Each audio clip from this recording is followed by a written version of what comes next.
महाराज परीक्षित भगवान के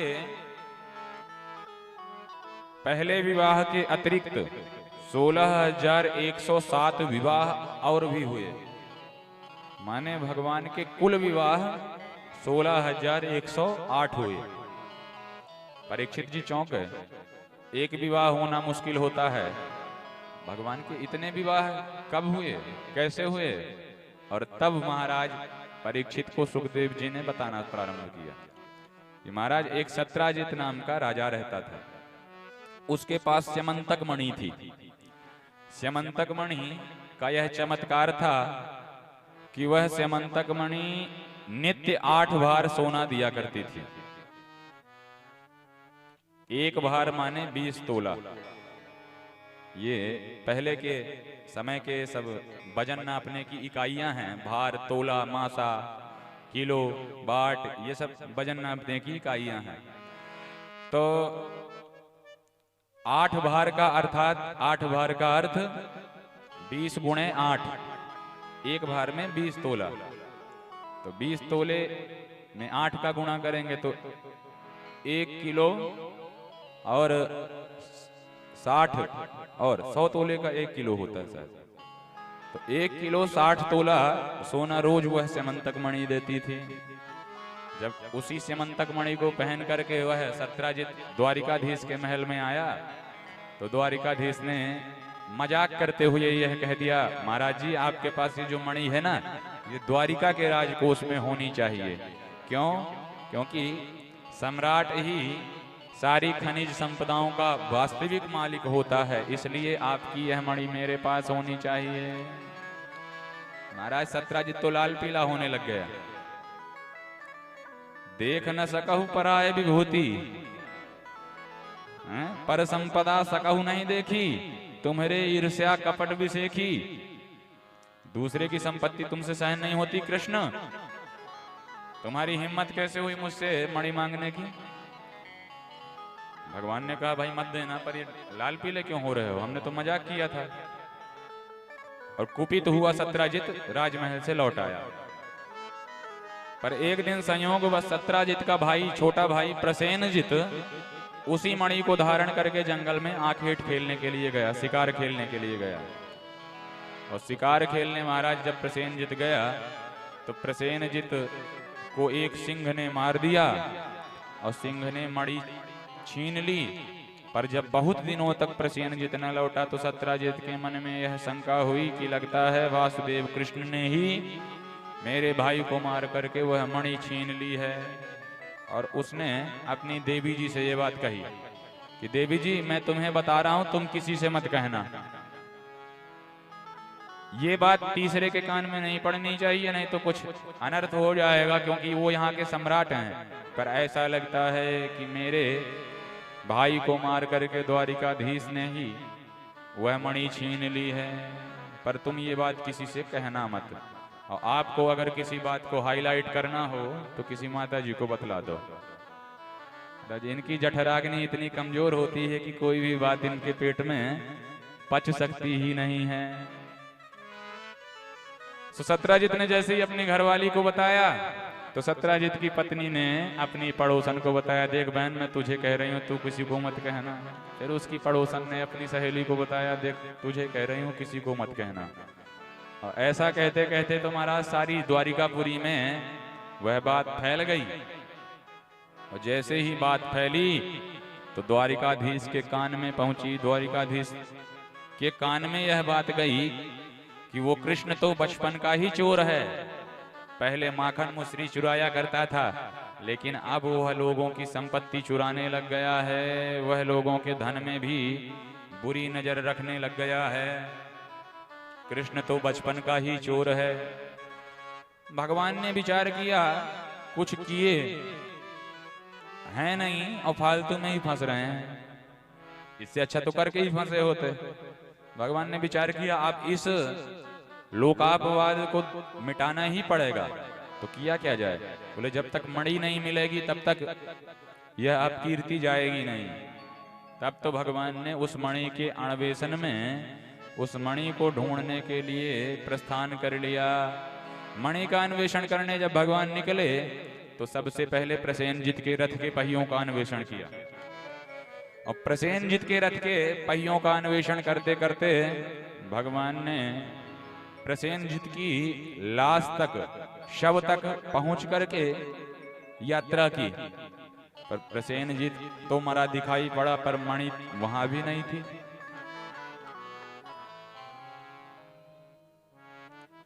तो भगवान ने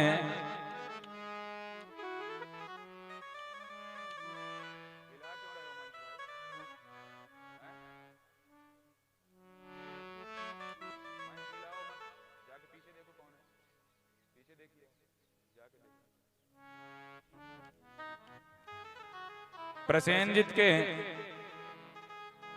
शव के पास से ही एक सिंह के चरण चिन्ह दिखाई पड़ने शुरू हुए। तो जब सिंह के चरण चिन्ह दिखाई पड़ने लगे तो भगवान ने उस चिन्हों का भी पीछा किया। और सिंह भी एक जगह मरा दिखाई पड़ा, क्योंकि उस सिंह को भी मार करके किसी जंतु ने वह मणि ले ली थी। भगवान ने उस भालू के चिन्ह का भी पीछा किया, भालू के पैरों के चिन्ह का भी पीछा किया। एक भालू ने वह मणि छीन करके अपनी गुफा में रख ली थी। तो भगवान सीधे भालू के चरणों का अन्वेषण करते करते हुए पहुंच गए गुजरात के पोरबंदर महाराज। अब पोरबंदर में जहां जामवंत जी महाराज की गुफा थी, उस जामवंत जी की गुफा में भगवान प्रविष्ट हुए। ये वही जामवंत हैं जो रामावतार में भगवान से मैत्री करके और भगवान की रावण के वध करने में सहायता किए थे। हनुमान इत्यादि वानरों के जो मुख्य नायक थे जामवंत जी। जामवंत मंत्री अति बूढ़ा, ये वही जामवंत जी हैं जो अब द्वापर में, त्रेता के बाद द्वापर में भी जिनकी आयु शेष थी, तो पहले ही ये जामवंत जी अति बूढ़े हो चुके थे। तो त्रेता में भी इनकी उम्र थी, पहले से भी बूढ़े बन करके ये द्वापर में भी निवास कर रहे हैं, द्वापर में भी रह रहे हैं। कुछ और बूढ़े हो गए। बोलो जय श्री कृष्ण। और इन्होंने सिंह को मार लिया महाराज। अपनी बिटिया के पास वह श्यमंतक मणि सुरक्षित रख दी, अपनी बिटिया को गिफ्ट कर दिया। जामवती उसका नाम था। भगवान मणि देखते हुए, मणि का पता लगाते हुए जामवंत जी की गुफा में प्रविष्ट हुए। और जैसे ही जामवंत जी की बेटी ने भगवान को आया देखा, तो भगवान को देख करके जामवती ने चिल्लाना प्रारंभ किया, हल्ला मचाना प्रारंभ किया। और जामवती ने जैसे ही हल्ला मचाया, घबरा करके शोर मचाया, तो जामवंत जी आ गए और भगवान को पहचान ना पाए। और भगवान से महाराज जामवंत जी ने युद्ध ठान दिया। घमासान युद्ध हुआ महाराज जामवंत जी का। इतना भयंकर युद्ध हुआ कि पूरे 27 दिनों तक चला। 27 दिनों तक भगवान के साथ जामवंत जी ने युद्ध किया, मुक्केबाजी की। पर 28वें दिन भगवान ने उठा करके जामवंत जी को पटक दिया और एक मुक्का जामवंत जी के सीने में कस के प्रहार किया, तो जामवंत जी की नस नस ढीली कर दी।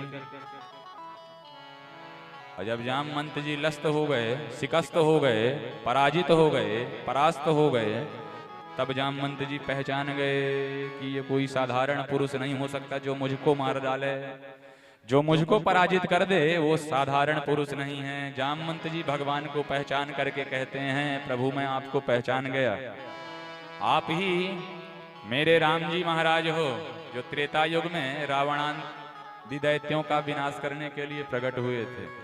आप ही मेरे कृष्ण कन्हैया हो जो इस द्वापर में कंस शिशुपाल इत्यादि दैत्यों को मारने के लिए प्रकट हुए हो। बोल भक्त वत्सल भगवान की जय हो। जामवंत जी ने कहा सरकार आपकी क्या सेवा करूं?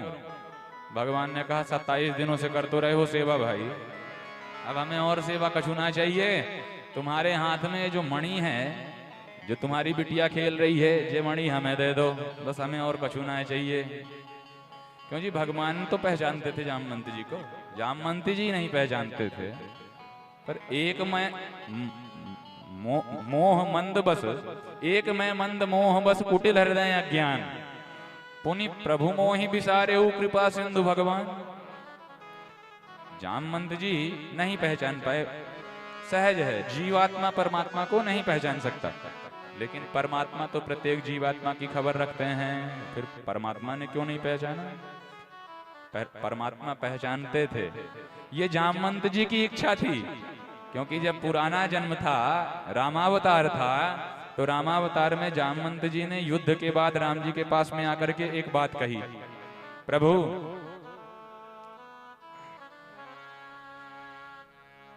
इस सारे राम रावण युद्ध में सबको अपने अपने हाथ की खुजली मिटाने का मौका मिल गया, लेकिन सरकार मैं तो बिना युद्ध किए ही रह गया, मेरी इच्छा पूरी नहीं हुई। क्यों? क्योंकि जामवंत जी की तरह रामादल में या रावण के दल में कोई बहादुर था ही नहीं जिससे जामवंत जी युद्ध कर सकें और संतुष्ट हो सकें। जो जामवंत जी के टक्कर का हो ऐसा कोई योद्धा था ही नहीं। रामादल में भी एक से एक पहलवान है महाराज, और रावण के दल में भी एक से एक पहलवान है। जब अंगद जी महाराज रावण के यहां गए तो रावण ने कहा, अंगद तुम किसकी बड़ाई मेरे सामने कर रहे हो? उन दो वनवासियों की बड़ाई तुम मेरे सम्मुख कर रहे हो, जो स्वयं की नारी के चोरी हो जाने से रो रो करके बुरे हाल करते हुए वन वन भटक रहे हैं। तुम उन दो पुरुषों की बड़ाई मेरे सामने करते हो। जिसने छुप करके तुम्हारे पिता को मार डाला, तुम उसकी सेवकाई करते हुए थक नहीं रहे हो, तुम ऐसे की बड़ाई मुझसे करते हो। तुम्हारे रामादल में ऐसा कौन बहादुर है जो मुझसे लड़ते हुए टिक पाए और जिससे लड़ते हुए मैं शोभा पाऊं? अंगद ने कहा, तेरे जैसा योद्धा तो सचमुच हमारे रामादल में कोई नहीं है।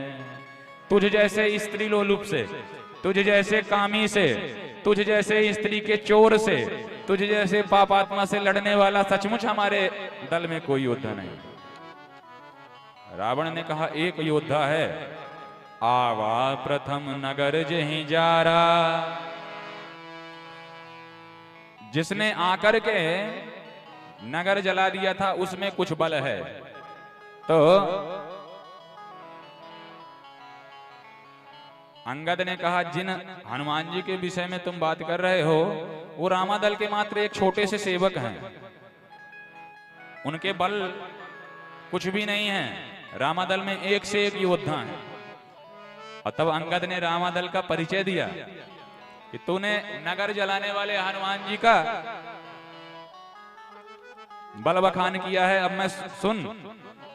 और जैसे ही रावण ने बाद में कुछ क्रोध दिलाने वाली बात करी तो अंगद जी ने हाथ पटक दिए, और हाथ पैर पटकते ही महाराज धरती हिल गई,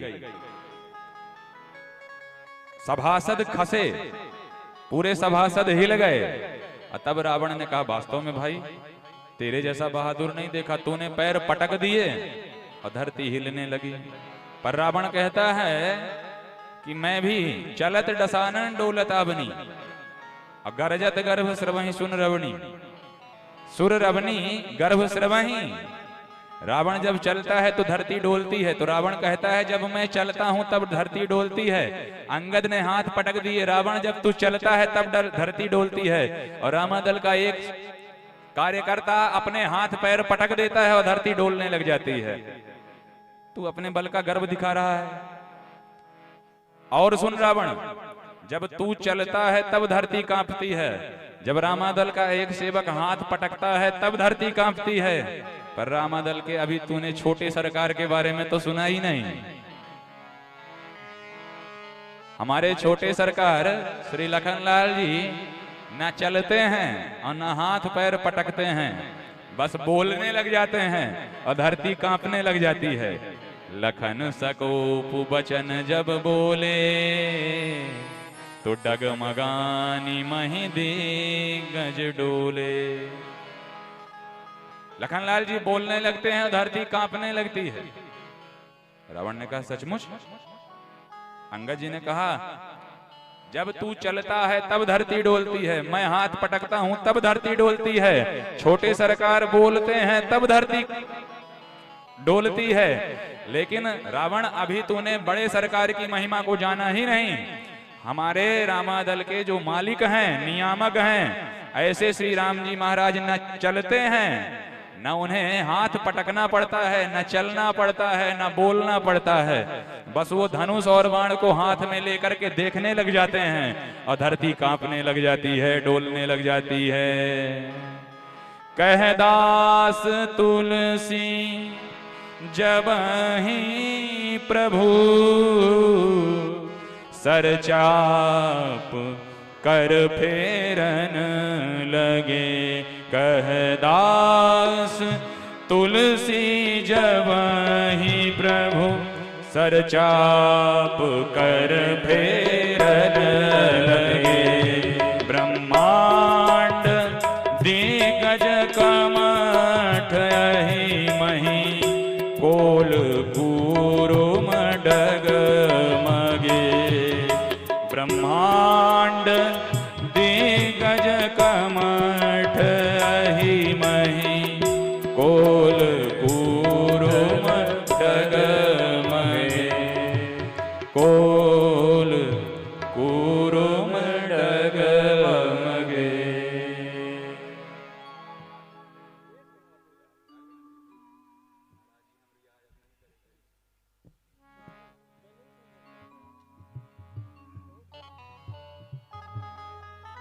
बोलो जय सिया राम।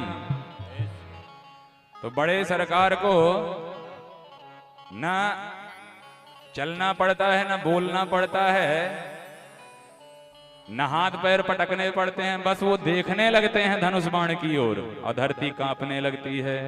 इसलिए वास्तव में रावण तेरी बात सही है, तेरे लायक योद्धा हमारे दल में कोई कहीं से कहीं तक नहीं है, क्योंकि तुझ जैसे योद्धा से कोई नीच योद्धा ही लड़े तो उसकी शोभा है। रामादल में सब एक से एक बहादुर हैं और ऐसे योद्धाओं से भी बहादुर से थे, वयोवृद्ध थे श्री जामवंत जी महाराज। तो जामवंत जी ने कहा कि महाराज मुझे अपने योग्य योद्धा कोई नहीं मिला, इसलिए मैं चाहता हूं सरकार आप ही मेरे हाथों की खुजली मिटाइए। मतलब सरकार आप ही मुझसे युद्ध कीजिए, आप ही मेरी बराबरी के हैं। राम जी ने कहा जामवंत जी मैं इस समय मर्यादा पुरुषोत्तम बनकर के धरती में आया हूं और मैं मर्यादा पुरुषोत्तम धरती में बन के आया हूं तो मर्यादा यह नहीं है कि अपने सेवक से ही युद्ध करे, मर्यादा यह नहीं है कि अपने दास से ही युद्ध करने लगे। उसको समझाना चाहिए, उसको प्रेम से बतलाना चाहिए, और उससे युद्ध करना यह मर्यादित कार्य नहीं है। तो हो क्या सरकार, फिर मुझे संतुष्टि कैसे मिले? भगवान ने कहा इस अवतार में तो नहीं, लेकिन अगले अवतार में हम ऐसा लीला प्रक्रम रचेंगे कि स्वतः तुम हमसे युद्ध करने आओगे और तब हम तुम्हारे हाथ की खुजली मिटाएंगे। और लीला बस जामवंत जी आज भगवान के ऊपर झपटे और भगवान भी जामवंत जी से लपटे और फिर दोनों ही योद्धाओं के बीच इतना युद्ध हुआ कि महाराज 27 दिनों तक भगवान ने खुजली मिटाई जामवंत जी की। ऐसे योद्धा थे जिनको पराजित करने के लिए भगवान ने 27 दिन लगा दिए, माने 27 दिन तक जामवंत जी को भगवान भी पराजित नहीं कर पाए, इतने बहादुर योद्धा। और ऐसे जामवंत जी को 28वें दिन भगवान ने पटका। प्रभु मैं आपको पहचान गया, कहिए क्या सेवा करूं? भगवान ने कहा 27 दिनों से कर तो रहे हो जबरदस्त सेवा, अब और कुछ सेवा ना चाहिए भैया, तुम ये मणि हमारे हाथ में दे दो या कि चोरी हम पे लगाई जा रही है। जामवंत जी ने कहा सरकार माफ करें, मैं एक भारतीय पिता हूं, भारतीय बाप अपनी बेटी को दिया गया धन वापस नहीं लेता।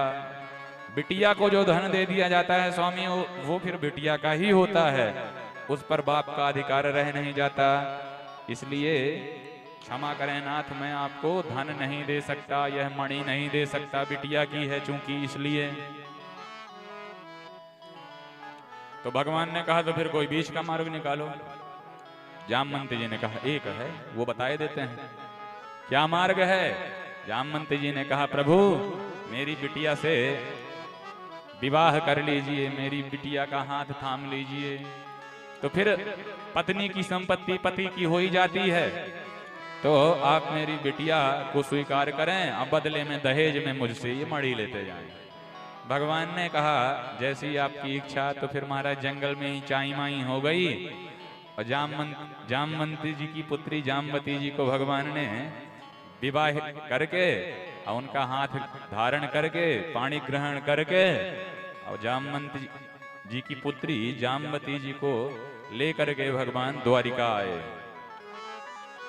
पर जैसे ही द्वारिका में प्रविष्ट होने लगे तो सरकार ने विचार किया कि इनसे भी बहुत सुंदर रानी हमारी पहले से ही है, रुक्मिणी देवी, जो पट रानी है द्वारिका की। भगवान ने विचार किया कहीं रुक्मिणी जी ने जामवती जी को देख लिया तो इनका उपहास उड़ाएंगे, क्योंकि भालू की बेटी भालू की ही तरह, भालू की बिटिया दिखने में भालू की तरह। भगवान ने विचार किया जामवती जी का बुरा मजाक बनेगा, तो करें क्या? तो जामवती जी से भगवान ने कहा देखो देवी, हम आपको ले जा करके चुपचाप एक कमरे में रख देंगे और कमरे का दरवाजा आप अंदर से बंद कर लेना और दरवाजा तब तक मत खोलना जब तक हम ना कह दें। जामवती जी ने वही कहा किया। परदेश वाली बात है तो जो वहां का जानकार है उसकी बात मान लेना चाहिए, और ससुराल में आते ही अपना मनमाना आचरण नहीं करना चाहिए, पति के अनुकूल बन करके रहना चाहिए। सो जामवती जी ने मान लिया और जामवती जी को भगवान ने एक कमरे में रख दिया, पधरा दिया और कह दिया देवी जी अंदर से दरवाजा लॉक कर दो। अब जामवती जी ने दरवाजा अंदर से बंद कर लिया और रुक्मिणी जी से भगवान ने जाकर के कह दिया। जब रुक्मिणी जी को पता चला कि मेरे प्रभु विवाह करके आ रहे हैं तो रुक्मिणी जी बढ़िया आरती की थाल लेकर के आई, आरती उतारने नई दुल्हन का, छोटी बहन का। पर द्वार में जब केवल दूल्हे को पाई, दुल्हन को ना पाई, तो रुक्मिणी जी ने कहा सरकार दुल्हन कहाँ है? और तब रुक्मिणी जी से भगवान ने कह दिया दुल्हन तो एक कमरे में चली गई है, और वो कहती है जब तक मेरे जैसी सुंदर स्त्री द्वार पर आकर के दरवाजा नहीं खुलवाएगी तब तक मैं किसी का मुंह नहीं देखूंगी। मेरी आरती उतारने वाली भी मेरी ही तरह सुंदर होनी चाहिए। रुक्मिणी जी ने कहा ऐसी बात? अच्छा, रुक्मिणी जी ने, भाई रुक्मिणी जी तो परम सुंदरी थी ही, तो रुक्मिणी जी ने विचार किया कि चलो हम द्वार पर जाके कहती हैं शायद हमारी बात मान लें। तो रुक्मिणी जी ने कुंडी खटखटाना प्रारंभ किया, बहना दरवाजा खोलो। जामवती जी ने भगवान की आवाज तो सुनी नहीं तो दरवाजा नहीं खोली। खुलाते खुलाते 1 घंटा हो गया, हमारा दरवाजा नहीं खुला। रुक्मिणी जी को क्रोध आया, और क्रोध आया तो रुक्मिणी जी ने कह दिया कि तुझे अपनी सुंदरता पर अगर इतना ही अभिमान है, तुझे अपनी ही जैसी सुंदर स्त्री चाहिए, तो जा तू भी मेरी ही जैसी हो जा। तेरी जैसी रही नहीं जाएगी और तू भी अपनी जैसी नहीं बचेगी, जा तू भी मेरी ही जैसी हो जा। अगर तू इतनी सुंदर है कि मेरी खुलवाने पर भी दरवाजा नहीं खोलेगी तो तुझे श्राप देती हूँ कि तू भी मेरी ही तरह हो जा। और जामवती का क्या बिगड़ना था महाराज, रुक्मिणी जी का श्राप लग गया तो भालू का शरीर छूट गया और जामवती जी दिव्य रुक्मिणी जी की तरह ही प्रकट हो गई। अब जैसे ही जामवती जी ने दरवाजा खोला तो रुक्मिणी के होश उड़ गए। रुक्मिणी जी ने विचार किया राम राम, ये कितनी सुंदर रही होगी, जब ये मेरे श्राप देने के बाद इतनी सुंदर बची है तो पहले कितनी सुंदर रही होगी। बोलो भक्त वत्सल भगवान की। तो इस तरह से भगवान ने जामवती जी की भी लाज रख ली और रुक्मिणी जी के श्राप को भी निभा दिया और दोनों का ही जोड़ा बना दिया, और इस तरह भगवान जामवती जी के पति बने। ये हो गया दूसरा विवाह। पर इधर जब स्यमंतक मणि ला करके भगवान ने सत्राजित को दिया तो सत्राजित बड़ा लज्जित हुआ। जब भगवान ने पूरी घटना बताई तो सत्राजित को बड़ा पश्चाताप हुआ कि राम राम, मैंने फालतू में ही द्वारिकानाथ पर इतना बड़ा कलंक लाद दिया। तो उस कलंक के कारण जब द्वारिकावासी सत्राजित को गाली देने लगे तो सत्राजित ने विचार किया इस गाली से बचने का एक ही उपाय है। क्या उपाय है? बोले अपनी बिटिया का विवाह द्वारिकानाथ से कर दें तो हम हो जाएंगे इनके ससुर साहब, फिर दुनिया हमको गाली नहीं देगी। तो सत्राजित लज्जित हुआ, आया द्वारिकाधीश के चरणों में विनय सुनाया कि प्रभु मैंने आप पर फालतू ही मिथ्या आरोप लगाया, इसलिए स्वामी जी अब आप ही मेरी पुत्री का हाथ धारण कर लें, वरण कर लें और इस तरह से मेरी पुत्री स्वीकार कर लें तो फिर सरकार मुझे दुनिया गाली नहीं देगी। द्वारिकाधीश ने कहा जैसी आपकी इच्छा। और फिर भगवान ने सत्राजित का भी हाथ स्वीकार किया और ये हो गया भगवान का तीसरा विवाह। गिनते जाइएगा। अब एक दिन भगवान अपने प्रिय मित्र अर्जुन के साथ कालिंदी के कूल पर विचरण कर रहे थे दिल्ली में। दिल्ली का ही पुराना नाम है इंद्रप्रस्थ। एक दिन द्वारिकाधीश अपने फ्रेंड अर्जुन के साथ दिल्ली का भ्रमण कर रहे थे यमुना के किनारे किनारे, यमुना एक्सप्रेसवे में। और जब जमुना के किनारे किनारे घूमते हुए भगवान ने जमुना जी के अंदर खड़ी हुई एक कृष्णांगी देवी को देखा, एक कृष्ण वर्णा देवी को देखा जो जमुना जी के ही तरह रूप सौंदर्य की थी, उनको देखा तो अर्जुन को भेजा। भगवान ने कहा भाई अर्जुन जाकर के पता लगा करके आओ ये कौन है देवी जी। और जब अर्जुन भगवान के कहने से पता लगाने गए तो उस देवी से जब परिचय पूछा कि देवी जी आप कौन हो, तब उस देवी ने अपना परिचय दिया। अहम देवस्य सवितुर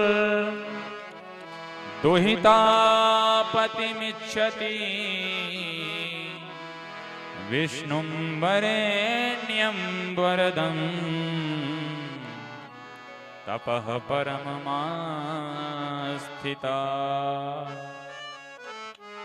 हे अर्जुन, मैं सूर्य की पुत्री हूं, सविता की दुहिता हूं। दुहिता अर्थात जो दो कुलों का हित करे। जब तक पिता के कुल में रहे तो पिता का हित करे, और जब पति के यहाँ जाए तो पति के कुल का कल्याण करे, उनका पालन पोषण करे। तो दो कुलों का हित करने के नाते बेटी को दुहिता कहा जाता है। दो कुलों का कल्याण करने के लिए पुत्री को दुहिता कहा जाता है। तो कालिंदी कहती है अहम देवस्य सवितुर दुहिता पतिमिच्छति।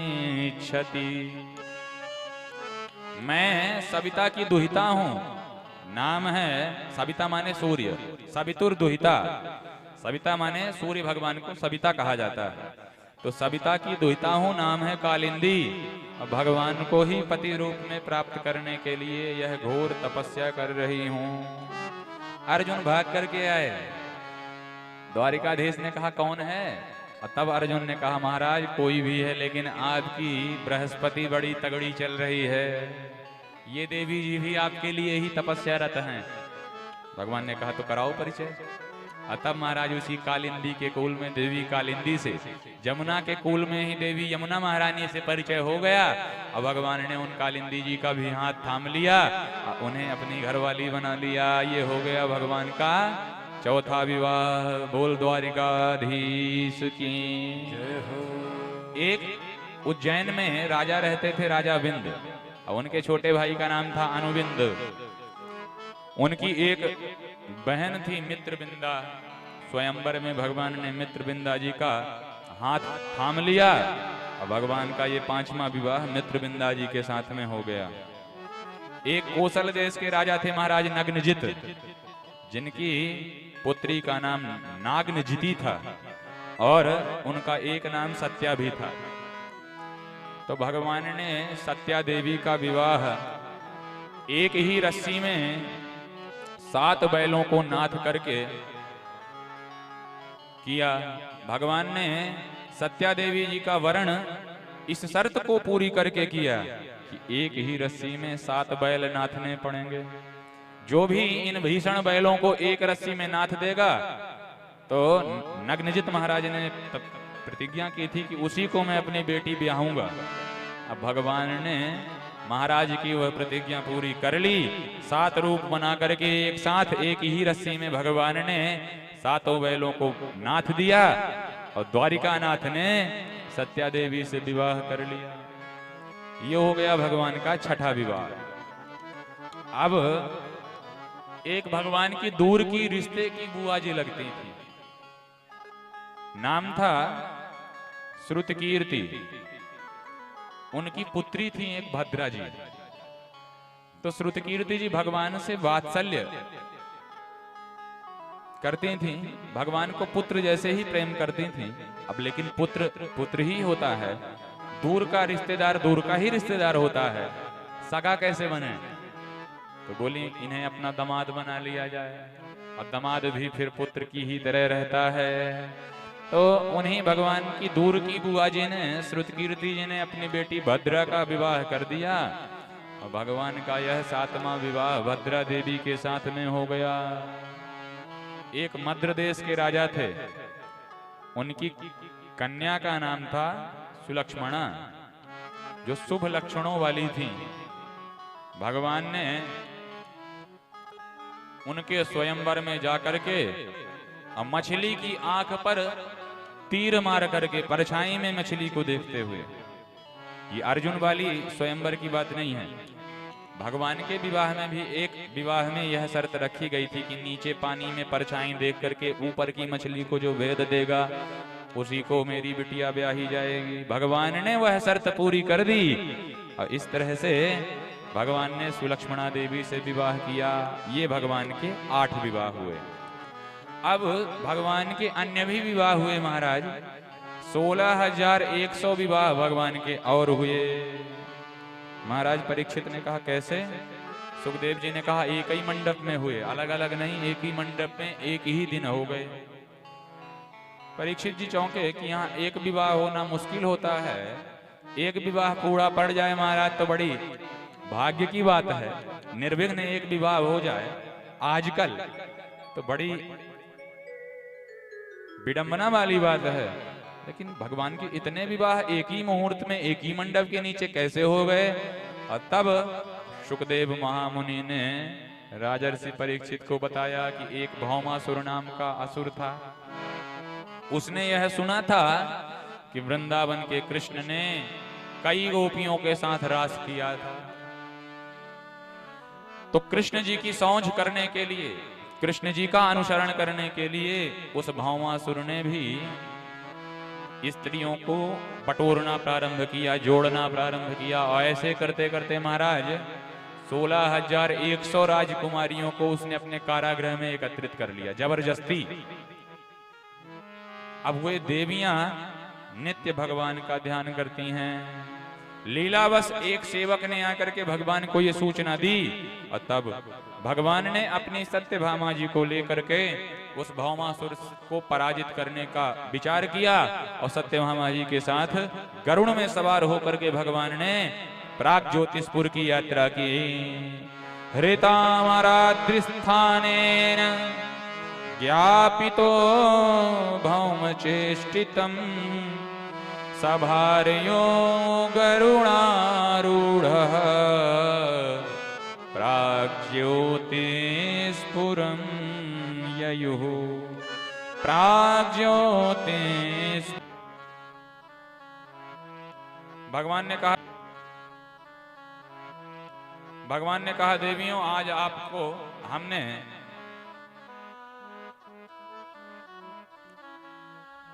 बचा लिया है, अब आप अपने अपने घरों की ओर प्रस्थान कीजिए। देवियों ने हाथ जोड़ करके कहा महाराज हम कन्याएं हैं, और एक बार जब कन्या घर से परित्यक्त हो जाती है तो फिर उसका सहारा कोई नहीं बनता। एक बार अगर कन्या घर से निकाल दी जाए तो फिर उसका सहारा कोई नहीं बनता। बोल भक्त वत्सल भगवान की जय। आज हमारी इस कथा में हमको आशीर्वाद देने के लिए हमारे सर्वाधिक बड़े, हमारे सबसे प्रिय बड़े पिताजी हमको आशीर्वाद देने इस कथा में आए हैं आदरणीय श्री विजय प्रसाद गौतम जी। हम अपने बड़े पिताजी का व्यासपीठ से अभिनंदन करते हैं, चरण वंदन करते हैं। ये मार्कंडेय आश्रम दरबार से आए हैं, यहाँ से 45 किलोमीटर पड़ता है। वहां से आप कथा सुनने के लिए आए, अपने बालक को आशीर्वाद देने के लिए आए, और उनके साथ ही हमारे चाचा जी भी आए हैं। हम अपने राजू चाचा जी का भी स्वागत करते हैं, वंदन करते हैं, आपका भी चरण वंदन करते हैं। ऐसे ही आपका आशीर्वाद इस बालक पर बना रहे, आप सबको ऐसी कथा सुनाते रहें, बस इसी आशीर्वाद की भी कामना करते हैं। बोलो जय श्री कृष्ण। तब भगवान से देवियों ने कहा, सरकार एक बार अगर घर से कोई परित्यक्त हो जाता है तो फिर उसका सहारा कोई नहीं बनता, उसका आश्रय कोई नहीं बनता। भगवान ने कहा, कहना क्या चाहती हो? देवियों ने कहा, एक ही बात कहना चाहती हैं प्रभु, हमारा अब आपके अतिरिक्त दुनिया में कोई नहीं है। तो भगवान ने कहा, जिसका कोई नहीं है उसके लिए हमारे घर के दरवाजा बिल्कुल खुले हैं, हमारे दरवाजे उसके लिए बंद नहीं हैं। जिसका दुनिया में कोई नहीं है उसके हम हैं। तो भगवान ने उसी एक कारागृह में बंद 16,100 रानियों से एक साथ एक ही मंडप के नीचे विवाह कर लिया और सबका पाणी ग्रहण करके सबको स्वीकार कर लिया। बोल दीन बंधु भगवान की। और इस तरह से भगवान के कुल विवाहों की संख्या हो गई 16,108। ये द्वारिकाधीश के जबरदस्त ठाठ। द्वारिकाधीश 16,108 रानियों के साथ हास विलास करते हुए रहते हैं। धीरे धीरे प्रत्येक रानी से भगवान के 10-10 पुत्र उत्पन्न हुए और एक एक बिटियां उत्पन्न हुई। तो 16,108 गुणे 10, अब गणित घर में जाकर के लगा लीजिएगा। इतने बेटे हुए महाराज, 1,61,080, इतना ही होगा। 1,61,080 पुत्र और जितनी रानियां उतनी ही पुत्रियां, यानी 16,108 बेटियां भी हुई। और जब उन बेटे बेटों के भी विवाह हुए, बेटियों के भी विवाह हुए, तो भगवान के अकेले परिवार की संख्या हो गई महाराज 56 करोड़। बोलो जय श्री कृष्ण। तो 56 करोड़ की विशाल जनसंख्या वाले परिवार में भी भगवान बड़े प्रेम से रहते हैं, हास विलास करते हुए रहते हैं। एक दिन भगवान ने विचार किया, हमारी हर रानी समय समय पर हमसे कुपित भी हो जाती है, हमारी हर रानी समय समय पर हमसे रूठ भी जाती है, लेकिन आज तक हमने अपनी सबसे बड़ी रानी रुक्मिणी की गुस्सा नहीं देखी।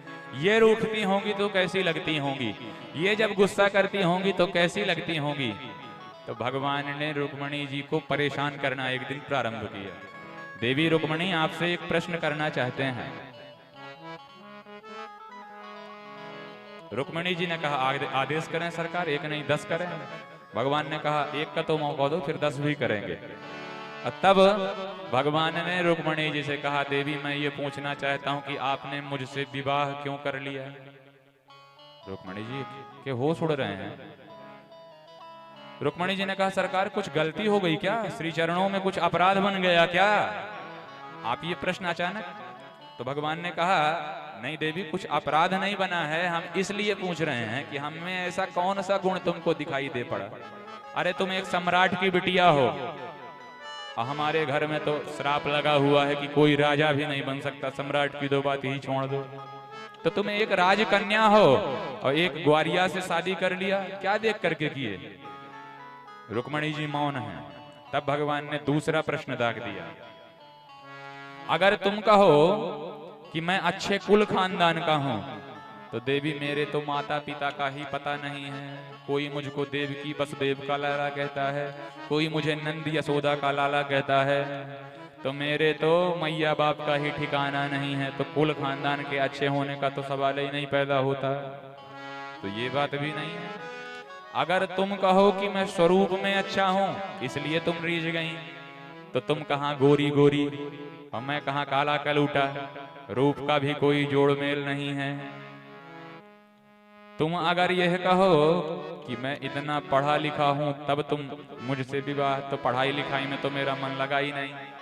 मैं तो छोटे से गैया चरा रहा था और गैया ही चराते चराते ये स्थिति आ गई कि इतने सारे विवाह हो गए। तो मेरा कोई अच्छा कार्य भी नहीं है, कोई ऑफिशियल काम भी नहीं करता हूं। तुम अगर ये कहो कि मैं बहुत बहादुर हूं तो देवी वो बात भी नहीं, मैं बहादुर भी नहीं हूं। जरासंध के डर के कारण द्वारिका में अपना जन्मभूमि मथुरा क्षेत्र छोड़ करके मैं इस द्वारिका में पड़ा हुआ हूं। तो देवी ये बताओ कि तुमने मुझसे विवाह क्यों किया। रुक्मणी जी सूख गईं, सुन के चौंक गईं और तब भगवान ने अंतिम में कह दिया, देवी अभी भी कुछ नहीं बिगड़ा है। शिशुपाल बारात लेकर के आया था, वो तुम्हारी प्रतीक्षा अभी भी कर रहा होगा। अब भगवान ने ये प्रश्न कब किए, जब भगवान के पुत्र हो गए, उनके भी पुत्र हो गए, रुक्मणी मैया दादी अम्मा बन गईं। और तब बाबा जी ये प्रश्न कह रहे हैं, ये बात बता रहे हैं कि तुम अभी भी शिशुपाल के पास जा सकती हो। और जैसे ही ये अंतिम वाला शब्द भगवान ने निकाला तो इतना सुनते ही रुक्मणी मैया मूर्छित होकर के गिर पड़ी। क्रोध लाने के लिए भगवान ये प्रश्न कर रहे थे, लेकिन क्रोध आना तो दूर, भगवान की बातें सुनकर के रुक्मणी जी को मूर्छा आ गई कि मुझसे अपराध क्या बन गया जो द्वारिकाधीश आज ऐसी बातें कर रहे हैं। और जैसे ही मूर्छित होकर के गिरने लगी तो भगवान ने अपने कर कमल के पर्यंक में ही रुक्मणी मैया को धारण कर लिया। पर्यंकाद वरुह्यासु तामुत्थाप्य चतुर्भुजः केशान् समुह्य तद्वक्त्रम् प्रामृजत पद्मपाणिना प्रामृजत पद्मपाणिना। उन पद्मपाणि भगवान ने, जिनके कमल जैसे हाथ हैं, कमल करकंज वाले, उन कृष्ण कन्हैया ने देवकी जी को तामुत्थाप्य चतुर्भुजः, चारों हाथ बढ़ा करके अपने कर के पर्यंक में ही, पर्यंकाद वरुह्यासु आसु पर्यंकाद तामुत्थाप्य, ताम उत्थाप्य, ताम रुक्मिणीम उत्थाप्य, उन रुक्मिणी जी को उठा लिया, धारण कर लिया। और केशान समूह्य, जो उदास होकर के केशावली रुक्मिणी जी की गालों में बिखर गई थी, उन गालों में बिखरी हुई केशावली को भगवान ने अपने हाथ से संभाल करके और व्यवस्थित किया, अपनी कृपामयी दृष्टि का अभिसिंचन किया। तब रुक्मिणी जी को होश आया और होश में आई तो हाथ के अंक से उठ करके रुक्मिणी जी खड़ी हुई, होश संभाल करके खड़ी हुई और हाथ जोड़ करके निवेदन किया, प्रभु आपने एक एक बात सही कही है, आपका और मेरा कोई जोड़ा नहीं है। अब भगवान के होश उड़ गए। अभी तक हम मजाक कर रहे थे, अब मालूम चलता है ये मजाक कर रही हैं हमसे। भगवान ने कहा, देवी कहना क्या चाहती हो। और तब रुक्मिणी जी ने भगवान के द्वारा किए गए एक एक प्रश्नों का बड़ा विधिवत उत्तर दिया है और अपनी विद्वता सिद्ध की है।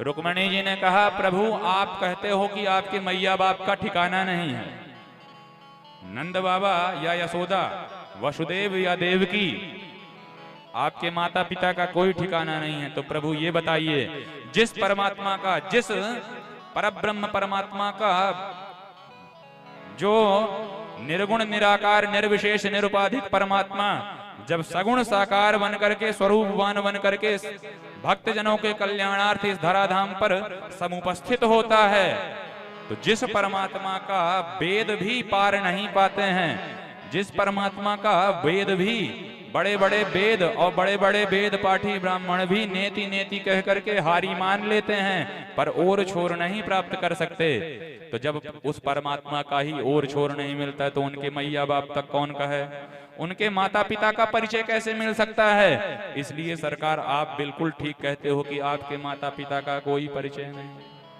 सरकार आपने कहा कि आप काले हैं, तो आप काले इसलिए हैं क्योंकि आप अपने भक्तों का मन हरण करने के लिए यह कृष्ण अवतार धारण करते हैं। काले को ही संस्कृत में कृष्ण कहते हैं। तो आप ये कृष्ण किशोर बन करके इसलिए प्रकट हुए हैं। मानो रुक्मणी जी बतलाती हैं कि प्रभु कर्षयति इति कृष्ण, जो अपनी ओर आकर्षित करे, जन्म जन्मांतर से, कल्प कल्पांतर से, युग युगांतर से दुनिया में संसारियों में उलझा हुआ सहज संसार वृत्ति में फंसा हुआ जीव, उस पर आप कृपा करने के लिए यह काला रूप प्रकट करते हो, जो बरबस जीव को संसार से हटा करके अपनी ओर आकर्षित करता है। ऐसा है आपका कृष्ण स्वरूप, इसलिए आप काले हैं। हम जैसे गोरे तो अनेक मिल जाएंगे। रुक्मिणी जी कहती हैं हम जैसे गौर तो कई होंगे दुनिया में, लेकिन आप जैसा श्याम मात्र एक ही है। सरकार वो आप हैं। आप कहते हैं कि आपका बल जरासंध के सामने टिका नहीं। तो सरकार आपने ही अपनी लीला करने के लिए मथुरा से आगे की यात्रा की है। आप ही संपूर्ण सृष्टि के एकमात्र नियामक हैं। भ्रकुटी विलास सृष्टि लय होई। आपकी तो भ्रकुटी भ्रू संचलनी मात्र से सृष्टि बन जाती है और बिगड़ जाती है। तो एक जरासंध क्या होता है सरकार? जरासंध से भय खा करके नहीं, अपितु आप प्राणियों का कल्याण करने के लिए विभिन्न क्षेत्रों में जाते हैं। अब आप इस समय द्वारिका में कल्याण करने के लिए, समुद्री जीवों का कल्याण करने के लिए प्रकट हैं। इसलिए सरकार ये भी आपकी ही इच्छा है। इसलिए प्रभु आपकी एक एक बातें सत्य हैं। कहां मैं तुच्छ सी जीव और कहां आप जगन्नाथ। वास्तव में मेरा और आपका कोई मेल नहीं है, फिर भी आपने कृपा करके मुझे स्वीकार किया। ये आपकी ही भक्त वत्सलता है। द्वारिकाधीश ने कहा देवी यू आर सो इंटेलिजेंस, तुम तो वास्तव में बहुत पढ़ी लिखी हो भाई, सो एजुकेटेड, तुम में वास्तव में बहुत शिक्षा है, बहुत विद्या है, और you are so brilliant sofa, तुम बहुत ही ब्रिलियंट माइंड की हो। क्यों? क्योंकि मैंने जो तर्क दिए तुमने अपने सुतर्कों से उन सारे तर्कों को काट दिया और तुमने अपनी विद्वता का परिचय दिया है। वास्तव में आप हमारे ही योग्य थी, हमारे योग्य केवल आप ही थी। देवी सारी रानियां गुस्सा करती हैं, समय समय पर मुझसे रूठती हैं, पर तुम्हारी गुस्सा मैंने कभी देखी नहीं थी। तो मैं देखना चाहता था कि जब तुम्हारे मुंह की मुख मुद्रा क्रोधित होगी तो तुम कैसी लगोगी। इसलिए मैंने तुम्हें छोड़ने के लिए, छेड़ने के लिए, अभी तो छोड़ने के लिए नहीं, मैंने तुम्हें छेड़ने के लिए यह नाटक किया था। देवी वास्तव में प्रेम तो हम भी तुमसे बहुत करते हैं। भगवान ने कहा हम गृहस्थियों का तो परम लाभ ही यही है कि एक रूठ है तो दूसरा मनावे, पहला रूठ है तो दूसरा मनावे, पत्नी रूठ है तो पति मनावे, पति रूठ है तो पत्नी मनावे। यही तो गृहस्थियों का परम धन है। आयम ही परमो लाभो गृहेषु गृहमेधिना यन्नर्मैर्नीयते यामः प्रियया भीरुभामिनी, प्रियया भीरुभामिनी। हे भामिनी, हे गजगामिनी, हम गृहस्थियों का यही परम लाभ है कि गृहस्थियों में ऐसी रूठ मनाव चलती रहनी चाहिए। इसी से गृहस्थियों को सुख मिलता है। बोल भक्त वत्सल भगवान की। तो भगवान इतने बड़े परिवार में भी कभी मुंह बना करके नहीं रहे, कभी भी घबराए नहीं, अपितु भगवान ने अपने लीला क्रम से यह संदेश दिया है कि मनुष्य बने हो तो संघर्ष करना पड़ेगा, क्योंकि सच्ची मनुष्यता वही है जिसमें संघर्ष हो। भगवान ये कहना चाहते हैं कि जब हम भी मनुष्य बने तो हमने भी कम संघर्ष नहीं किया। भगवान भी मनुष्य बने तो भगवान को भी संघर्ष करना पड़ा। अरे लोग जेल खाने के नाम से ही घबराते हैं, और भगवान का जन्म ही थाने में हुआ, जेल खाने में हुआ। मथुरा में मामा जी के यहाँ कैद खाने में भगवान ने जन्म लिया। घर से माताएं नवजात शिशुओं को कई महीनों तक नहीं निकालती। साल 2 साल तक तो बालकों का मुख पड़ोसी भी नहीं देख पाते, माताएं इतनी सुरक्षा से रखती हैं। अब भगवान तो जन्म लेते ही माता जी को छोड़ करके घनघोर बरसात में निकल पड़े महाराज। भगवान के जीवन में संघर्ष कम आए क्या? जन्म लेते ही संघर्ष प्रारंभ। भादों के महीने में भगवान ने जन्म लिया महाराज, तो इतनी घनघोर बरसात जिसमें जमुना जी भी आ गई, और जमुना जी को पार करके भगवान गोकुल आए। वहां सोचे कि अब प्रेम से रहेंगे, तो 6 दिन के भी अभी पूरे नहीं हो पाए। अब भगवान की मौसी जी ही भगवान को मारने चली आई, कालकूट विष लगा करके स्तनों में। भगवान ने 6 दिन की आयु में मौसी जी को मार दिया। भगवान ने विचार किया अब अच्छे से रहेंगे, तो फिर सक्तासुर आ गया, फिर तृणावर्त आ गया। आघासुर को भगवान ने तृणावर्त को जब मारा तो यमलार्जुन ही वृक्ष बन करके टूट पड़े। भगवान गोकुल में भी प्रेम से नहीं रह पाए, गोकुल छोड़ करके भी भगवान को भागना पड़ा। जब भगवान वृंदावन आए तो वृंदावन में भगवान ने आकर के विचार किया चलो भाई अब अच्छे से रहेंगे। तो मात्र 4 वर्ष की अवस्था में जब वृंदावन आए तो वृंदावन में भी असुरों ने क्रोध करना नहीं छोड़ा। आघासुर आया, बकासुर आया, भगवान ने सबको ठिकाने लगाया। असुरों ने तो कमी नहीं की, लेकिन देवताओं ने भी कोई कमी नहीं की। अब तक तो असुर ही प्रहार करते थे, लेकिन अब देवराज इंद्र भी प्रहार किए, ब्रह्मा जी भी ब्रजवासियों को चुरा लिए। तो भगवान कभी घबराए क्या? भगवान उन सब का डट करके सामना किए। एक दिन वह आया कि भगवान को अपनी प्रिय भूमि वृंदावन को भी छोड़ करके जाना पड़ा। तो भगवान मात्र 11 वर्ष की अवस्था में अपनी प्रिय ब्रज भूमि को छोड़ करके मथुरापुरी भोज भूमि आ गए। अब मथुरापुरी में आकर के भगवान ने विचार किया अब यहाँ अच्छे से रहेंगे। तो कंस चढ़ बैठा महाराज, कंस को मारे, उसके बाद जरासंध को निपटाए। फिर भगवान ने विचार किया यहाँ भी अच्छे से नहीं रह सकते, तो क्या किया जाए? तो फिर भगवान 14 वर्ष मथुरा में रह करके 25 वर्ष की अवस्था में अपनी जन्मभूमि को भी छोड़ दिए और सीधे द्वारिकापुरी समुद्र में आकर के निवास करने लगे, खारे पानी के बीच में। बोलो जय श्री कृष्ण। भगवान ने विचार किया चलो अभी से एकांत में शांत रहेंगे, अच्छे से रहेंगे। भगवान वहां भी सकुशल न रह पाए। एक विवाह तो हुआ महाराज, एक के साथ 16,107 और हो गए। यहाँ एक को निभाना मुश्किल होता है, भगवान के सिर पर इतनी आफतें आ गईं। पर भगवान घबराए नहीं, भगवान कभी भी समस्याओं में मुख नहीं मुरझाए। क्यों? क्योंकि भगवान ये संदेश देना चाहते हैं कि जब हम मनुष्य बने तो हमारे जीवन में भी संघर्ष आए।